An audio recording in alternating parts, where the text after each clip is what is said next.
खर्च करना बुरी बात है। हम सभी लालची राजा मिदास की कहानी जानते हैं। उसके पास सोने की कमी नहीं थी, लेकिन सोना जितना बढ़ता वह और अधिक सोना चाहता। उसने सोने को खजाने में जमकर लिया था और हर रोज उसे गिना करता था। एक दिन जब वह सोना गिन रहा था तो एक अजनबी कहीं से आया और बोला, तुम मुझसे ऐसा कोई वरदान मांग सकते हो जो तुम्हें दुनिया में सबसे ज्यादा खुशी दे। राजा खुश हुआ और उसने कहा, मैं चाहता हूँ कि जिस चीज को छूऊं वह सोना बन जाए। अजनबी ने राजा से पूछा, क्या तुम सचमुच यही चाहते हो? राजा ने कहा, हाँ।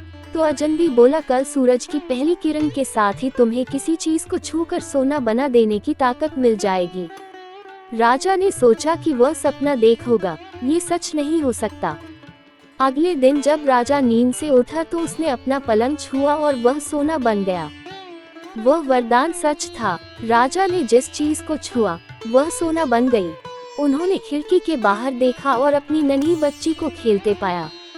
उसने अपनी बिटिया को यह अजूबा दिखाना चाहा और सोचा कि वह खुश होगी, लेकिन बगीचे में जाने से पहले उसने एक किताब पढ़ने की सोची। उसने जैसे ही उसे छुआ वह सोने की बन गई। वह किताब को पढ़ न सका। फिर वह नाश्ता करने बैठा। जैसे ही उसने फलों और पानी के गिलास को छुआ वे भी सोने के बन गए। उसकी भूख बढ़ने लगी और वह खुद से बोला, मैं सोने को खा और पी नहीं सकता। ठीक उसी समय उसकी बेटी दौड़ती हुई वहां आए और उसने उसे बाहों में भर लिया। वह सोने की मूर्ति बन गई।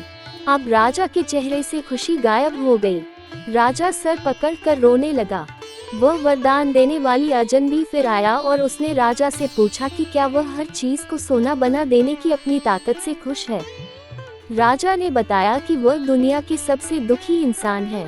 राजा ने उसे सारी बात बताई। अजनबी ने पूछा, अब तुम क्या पसंद करोगे, अपना भोजन और प्यारी बिटिया या सोने के ढेर और बिटिया की सोने की मूर्ति?